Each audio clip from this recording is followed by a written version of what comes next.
ஸ்ரீ குருபியோ நமக. 9ஆம் வகுப்பு இயல் 6இல் திருக்குறள் பார்த்து கொண்டிருக்கின்றோம்.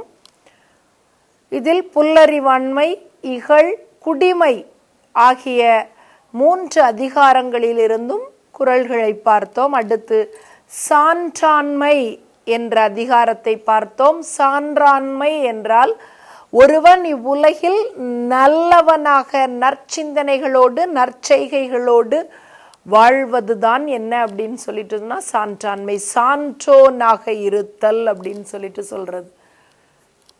அந்த சான்றாண்மையில் முதல் குறளாக அன்பு, நாண், ஒப்புரவு, கண்ணோட்டம், வாய்மையோடு 5 சால் பூன்றிய தூண் அப்படின்னு சொல்லிட்டு பார்த்தோம்.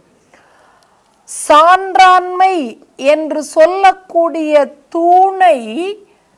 தூண்கள் எதெல்லாம் அப்படின்னு சொல்லிட்டு சொன்ன என்ற கட்டிடத்தை தாங்கி நிற்கக்கூடிய தூண்கள் எதெல்லாம் அப்படின்னு சொன்னா, ஒன்று அன்பு, இன்னொன்று நாணம், இன்னொன்று ஒப்புரவு சமத்துவம், இன்னொன்று கண்ணோட்டம் பிற உயிர்களிடத்தில் இரக்கம் காட்டுதல், இன்னொன்று வாய்மை அப்படின்னு சொல்லிட்டு பார்த்தோம். அன்பு அப்படின்னா தெரியும், எல்லோரிடமும் அன்பு காட்டுதல்.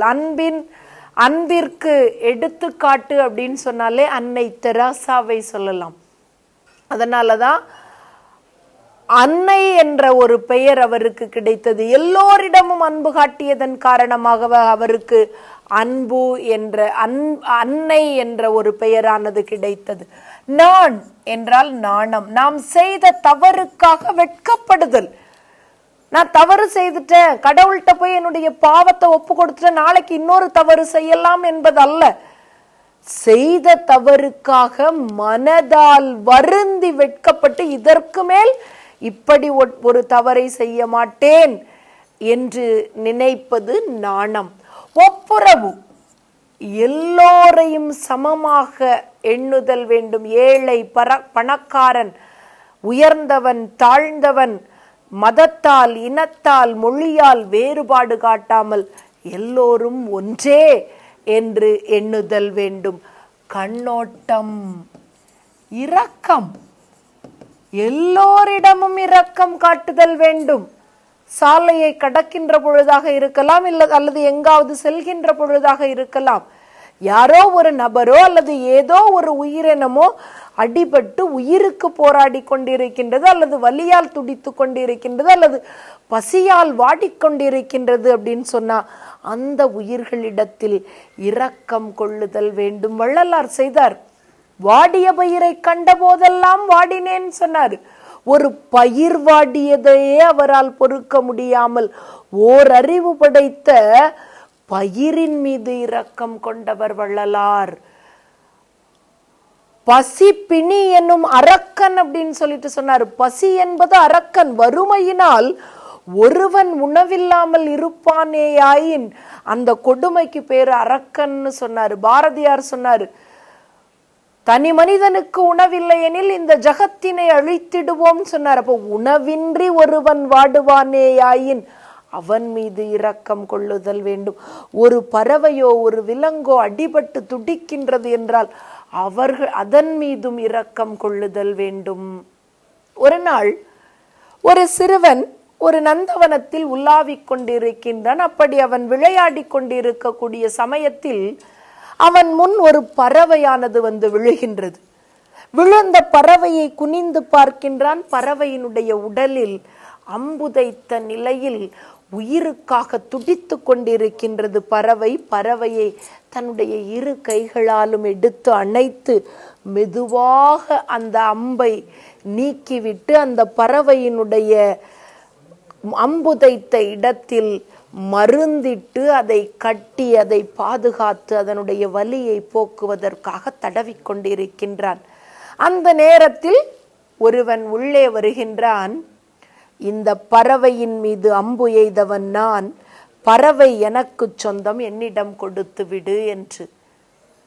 உடனே அந்த சிறுவன் சொல்கின்றான், முடியாது, பறவையை கொல்ல எண்ணியவன் நீ, ஆனால் பறவையின் மீது இரக்கம் கொண்டு அதை காப்பாற்ற துடித்தவன் நான், பறவை எனக்குத்தான் சொந்தம் என்கின்றான்.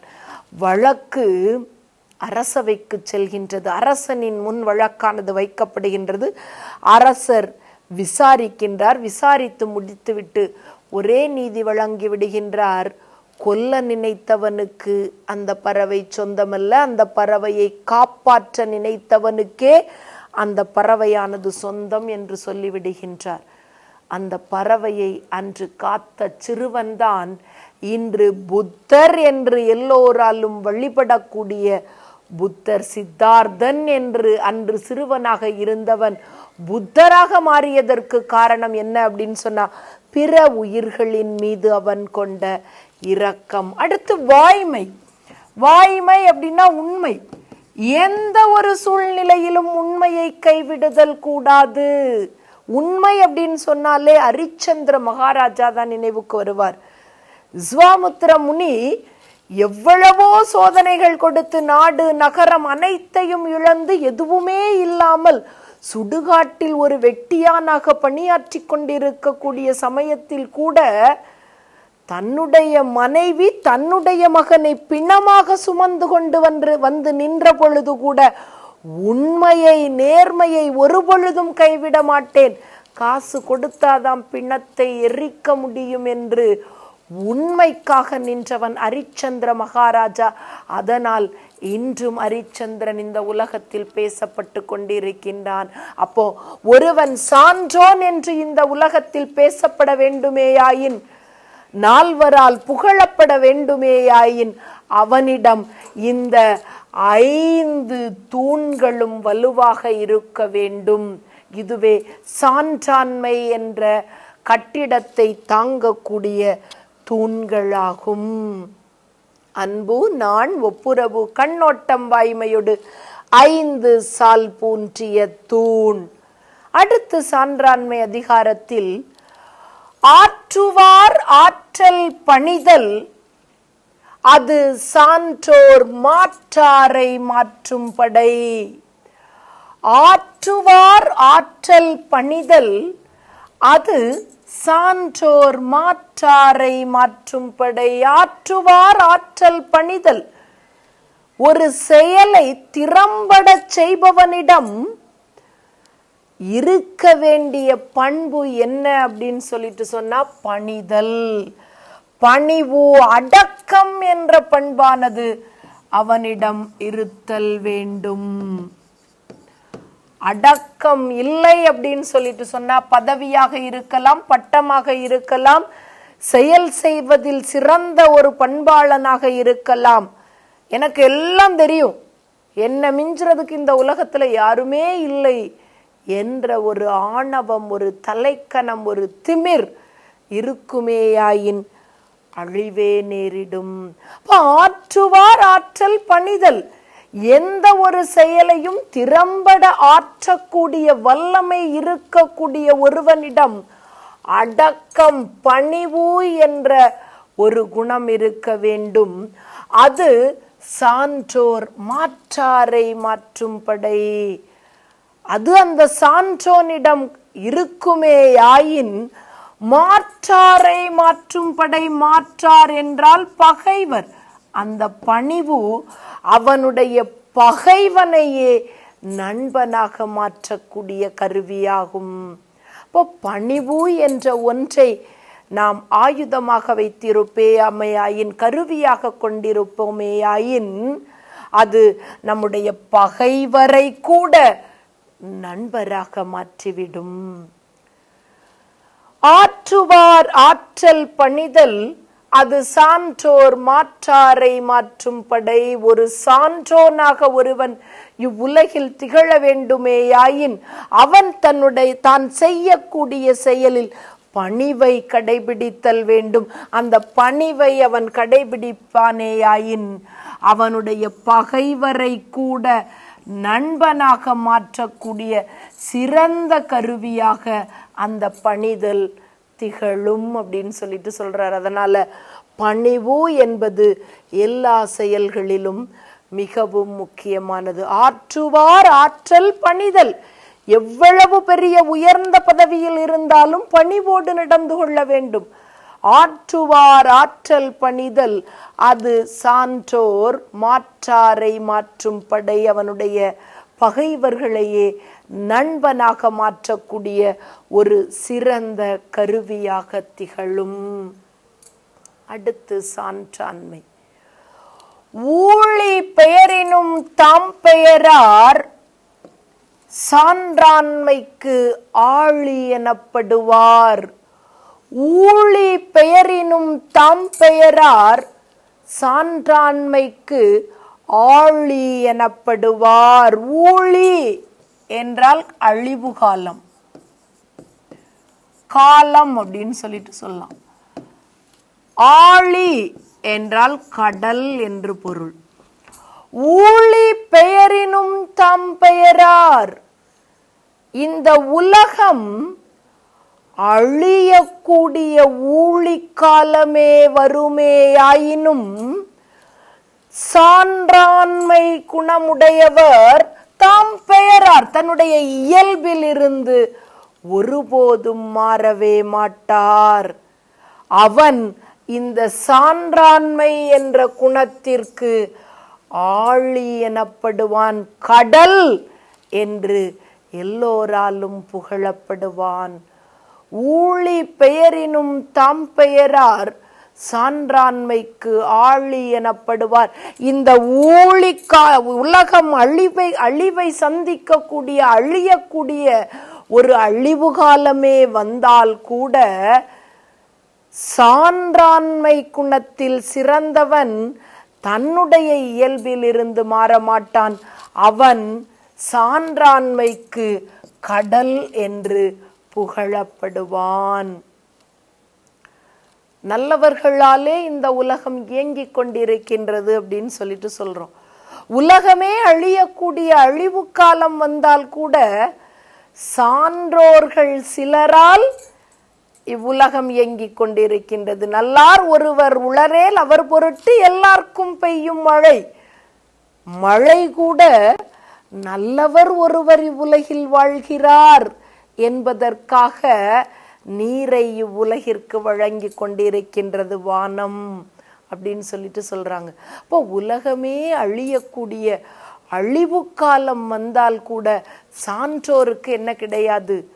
அழிவே கிடையாது. நற்குணம் கொண்டவர்களுக்கு அழிவே கிடையாது. ஒருவர் ஒரு முறை கடவுளிடம் ஜெபித்து கொண்டிருக்கின்றார்.